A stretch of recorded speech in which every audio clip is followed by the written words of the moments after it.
Bonjour, bienvenue dans la 11e édition du GNV Mag. Nous sommes en forêt de Fontainebleau, dans le département de Seine-et-Marne, l'un des premiers départements producteurs de biométhane en France. À la fin de ce magazine, j'irai interroger Béatrice Rucheton, vice-présidente en charge de l'environnement du département. Mais d'abord, je vous emmène en région lyonnaise, partager quelques rencontres sur le thème de la conversion de bus diesel en GNV. Puis, direction la Franche-Comté et la région Île-de-France, à la rencontre d'un acteur de référence dans l'offre de stations GNV, de la plus petite à la plus grande. C'est parti.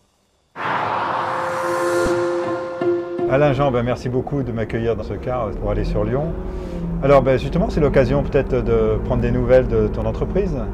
Alors c'est quoi le groupe Berthollet? Alors écoute, Berthollet aujourd'hui c'est différentes activités de transport de voyageurs situées à Genasse et à Crémieux, donc Nord-Isère et Est de Lyon, et qui s'est beaucoup inquiété de la transition énergétique. Donc là, on va arriver bientôt avec 80% de notre parc qui sera GNV, bio-GNV, sur le site de Genasse. Je pense que tu t'es pas arrêté là sur la transition énergétique. Pour rien te cacher, quand on voit l'impact de l'investissement réalisé avec des véhicules bio-GNV, on se dit quand même que pour des véhicules scolaires, le coût est quand même très important. Tu sais Gilles, un véhicule scolaire, ça fonctionne 175 jours par an. Ça fait 20 000 km par an. Donc très peu. Avons-nous encore les moyens de continuer à investir dans des véhicules neufs pour des kilométrages aussi faibles et des temps d'utilisation aussi courts? Donc, on s'est dit qu'on pouvait peut-être rétrofiter ce véhicule diesel vers du GNV. Alors c'est quoi un rétrofit de véhicule? Eh bien, un rétrofit du véhicule, c'est simplement changer la motorisation et l'alimentation en carburant. Donc, nous installons un moteur gaz et des bonbonnes de gaz dans un véhicule qui est un ex-véhicule diesel. Tout ça part d'un bon sens qui est de dire arrêtons d'imaginer qu'on ne puisse fonctionner qu'avec des véhicules neufs. Donc on a trouvé aussi des gens compétents en rétrofit GNV qui sont le CRMT. Je les connais, mais ça serait intéressant d'aller justement en discuter avec eux. Eh bien écoute, ça peut pas mieux tomber, on va t'y emmener, c'est pas très loin.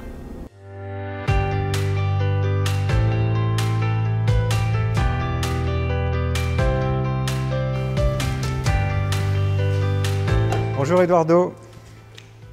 Oh Gilles, bonjour. Quelle surprise. J'ai entendu parler d'un projet très intéressant qui te concerne. Je pense qu'il s'agit de ce projet-là. Exactement. Pourrais-tu me présenter ce projet? La conversion de cet autocar a démarré il y a presque 2 ans, suite à une demande d'Alain Jean Berthollet qui souhaitait verdir une partie de sa flotte, surtout pour continuer à rentrer dans les ZFE. Concrètement, quel a été le rôle du CRMT dans ce projet?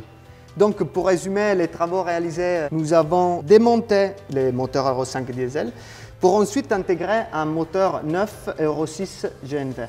On a utilisé les soutes à bagages qui dans le cadre du transport scolaire ne sont pas utilisés comme emplacement pour intégrer les réservoirs du bio-GNV. Nos équipes, grâce à leur expérience dans les rétrofits, ont pu vraiment travailler de A à Z sur les projets. Est-ce qu'il y a un projet industriel derrière cette compétence du rétrofit chez CRMT? On a déjà prévu de convertir environ 150 véhicules à partir de cette année. Ce premier autocar n'est que le début de notre aventure industrielle. Iveco Bus est associé à ce projet. Il se trouve que je vais rencontrer Jean-Marc Boucheret et donc je vais lui demander quel est le rôle qu'a joué Iveco dans ce projet qui est quand même plein d'ambition. Merci Eduardo. Merci à vous. Salut Jean-Marc. Bonjour Gilles. Alors, je viens de faire une formation accélérée sur le rétrofit d'un véhicule diesel vers le GNV, Ah oui. en particulier celui de transport Berthollet. Alors justement, quel est le rôle que vous jouez dans des cas comme celui-ci? Je dirais que c'est un rôle de conseil pour voir la solidité du dossier technique et des partenaires, la pertinence du business model. Et dans le cas présent, nous avons donc fourni le moteur et son échappement et toute une série de composants spécifiques au GNV pour ce véhicule-là. Merci Jean-Marc. Je t'en prie Gilles.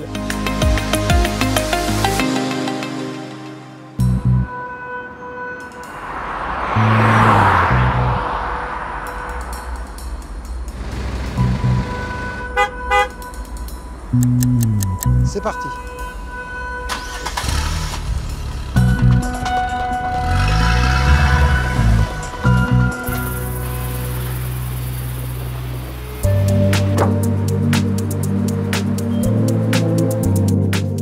Nicolas. Bonjour Gilles. Merci de nous accueillir chez XL Technique. Que fait-on dans l'entreprise? Alors chez XL Technique, on conçoit, on fabrique, on assemble des équipements pour stations-service, pétrole ou gaz. Comme celui qui est derrière toi.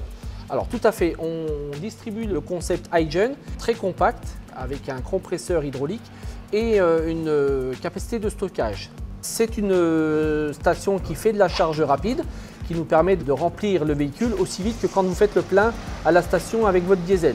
Alors cette station Hygiène Plus, Nicolas, elle s'adresse à qui?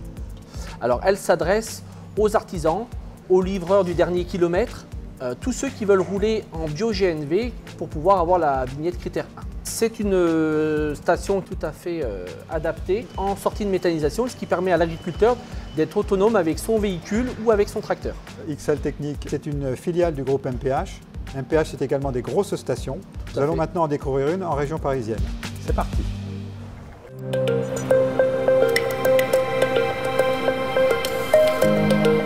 Nous sommes à Thiais, au centre bus de la RATP. Je vais à la rencontre de Thierry Blévinal, directeur GNV du programme Bus 2025. C'est parti. Bonjour Thierry. Alors sur Thiais, la RATP a confié la conversion du dépôt au GNV à Mesure Process. J'aimerais que tu nous rappelles déjà ce qu'est ce programme Bus 2025 pour la RATP. Bien, le programme Bus 2025 fait partie du programme de transition énergétique voulu par Île-de-France Mobilité. Donc la RATP réalise la transition énergétique des 4700 bus qu'elle exploite aujourd'hui. Pour partie au biométhane et pour partie à l'électrique. Ceux qui sont à l'électrique sont plus des centres-bus urbains, qui sont plus intramuros par rapport à Paris. Ceux qui sont au biométhane sont plus en périphérie et ont des services plus longs en kilomètres que ceux qui sont parisiens. Que représente la part GNV dans le programme Bus 2025 pour la RATP? La RATP exploite 25 centres-bus. Elle en a un dernier qui est en cours de construction. Il y en aura 13 qui seront au biométhane et 13 qui sont programmés à l'électrique. La RATP a confié la conversion au GNV du dépôt de Thiais à Mesure Process. Je vais aller maintenant les interroger. C'est parti.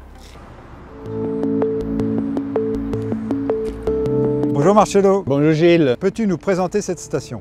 7000 Nm3 de compression installée, soit une possibilité de recharger 3 bus en simultané en moins de 4 minutes et jusqu'à 250 bus à terme en charge lente. Quel défi a dû surmonter Mesure Process pour réaliser ces travaux et combien de temps ont-ils duré? 18 mois environ, en pleine pandémie, donc un véritable défi pour nos équipes, mais les résultats au rendez-vous. Donc des défis à relever, mais également des compétences et des savoir-faire à mobiliser. La gestion projet et toute intervention sur site est réalisée avec nos ressources. Sur les dépôts de Thiais notamment, on est en mesure d'intervenir en moins de 2 heures tous les jours de l'année. Depuis combien de temps Mesure Process s'intéresse-t-il au GNV? On a commencé nos premières stations en 2017 et en 5 ans on en a réalisé 80. De toute taille, de la petite station privative jusqu'au gros dépôt de bus comme celui de Thiais. Alors c'est un beau parcours industriel. Quel est l'avenir pour Mesure Process? C'est de continuer à décarboner sur des projets de stations multi-énergie en incluant non seulement du GNV mais aussi des infrastructures de recharge électrique et hydrogène. Félicitations Marcello et merci beaucoup.